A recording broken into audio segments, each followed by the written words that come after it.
दोस्तों एक और सवाल है कि भारत F-35 खरीदेगा या Su-57। पहली बार 2006 में इस फाइटर ने भरी थी उड़ान। साल 2015 में यह अमेरिकी मरीन कोर में शामिल हुआ, एयरफोर्स में 2016 और नेवी में 2019 में इसे शामिल किया गया। आपको बता दें 2018 में पहली बार तालिबान के खिलाफ अफगानिस्तान में इसको इस्तेमाल किया गया।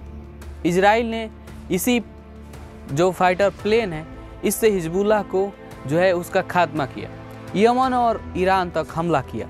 अमेरिका 24 से ज़्यादा एयरक्राफ्ट को साल 2044 तक शामिल करने का प्लान बनाया है, लेकिन भारत ने कितना प्लान बनाया है?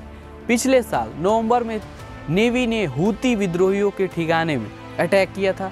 UK, Australia, Israel, Japan, Italy, Norway, Netherland की वायुसेना में शामिल है।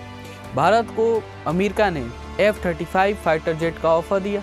रूस ने पहले ही भारत को Su-57 का ऑफर दे चुका है। दोस्तों भारत ने अभी तक फाइटर जेट खरीदने की जो प्रक्रिया है उसको शुरू नहीं की है, बस इस पर विचार हो रहा है। 5th जनरेशन जो फाइटर प्लेन है उस पर विचार हो रहा है। Su-57 ऑफर जो पहले रूस की तरफ से आया, अब अमेरिका ने 5वीं पीढ़ी के फाइटर F-35 लाइटनिंग 2 का ऑफर दिया है। पीएम मोदी और राष्ट्रपति ट्रंप ने के साझा बयान में ट्रंप ने इस बात का ऐलान किया कि ट्रंप ने कहा कि इस साल की शुरुआत में हम भारत में मिलिट्री सेल को कई बिलियन डॉलर तक बढ़ाएंगे। दोस्तों लेकिन ये सवाल उठता है कि ट्रंप ने यह फैसला अभी ही क्यों लिया? कहीं ये रसिया का Su-57 भारत को न बेचवाने की टेक्निक है या कुछ और? भारत को लड़ाकू विमान बेचने की रेस तेज हो गई है। कहीं से कुछ ऑफर मिल रहे हैं, कहीं से कुछ ऑफर मिल रहे हैं। Bengaluru air show 2025 arrow India show आपको पता होगा, पहली बार सुखोई 57 भारतीय आसमान में दिखा। F-35 ने भी अपना दमखम दिखाया। ऐसा ही पहली बार हुआ जब दो देश अपने 5वीं पीढ़ी के फाइटर एयरक्राफ्ट को भारत पहुँचे। अब दोनों जो भारत के 5वीं पीढ़ी के फाइटर प्लेन हैं यहाँ पे आए हुए हैं, Su-57 और F-35। इसको लेकर रेस तेज है कि भारत किसको खरीदेगा। दोस्तों भारत में उतनी अच्छी क्वालिटी की जो ये फाइटर प्लेन बनाने की टेक्निक है वह नहीं है, ये सबको पता है। इसमें फ्लाई व कंडीशन साझा उत्पादन भी शामिल है। दोस्तों विदेश सचिव जो हैं हमारे कई बयान दे चुके हैं। उन्होंने कहा कि आपको शायद यह प्रक्रिया इस तरह के प्लेटफॉर्म की खरीद के लिए अभी तक वह प्रक्रिया शुरू नहीं हुई है।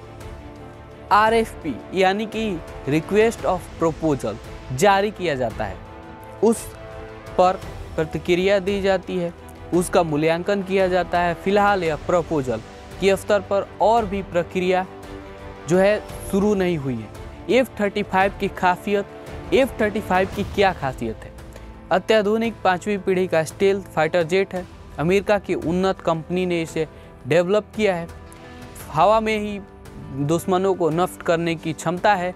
इसे विकसित किया गया है इसीलिए क्योंकि यह छुपकर जो छुपे हैं दुश्मन उनको भी मार सके। कॉम्बैट मिशनों को अंजाम देने के लिए डिज़ाइन किया गया है। इसमें air to air, air to ground intelligence जानकारी इकट्ठा करने और स्ट्रेटेजिक मिशन को अंजाम दिया जा सकता है। इसके 3 वेरिएंट हैं। एयरफोर्स के लिए F-35A, F-35V vertical take off landing क्षमता और F-35 नौसेना के एयरक्राफ्ट कैरियर से इस्तेमाल किए जाने वाला यह सिंगल इंजन एयरक्राफ्ट है। इसकी रफ्तार लगभग 1.6 मैक प्रति घंटा है। अधिकतम 50,000 फीट की ऊंचाई तक आसानी से उड़ान भर सकता है। एक बार टेक ऑफ लेने के बाद यह 2200 किलोमीटर तक उड़ सकता है।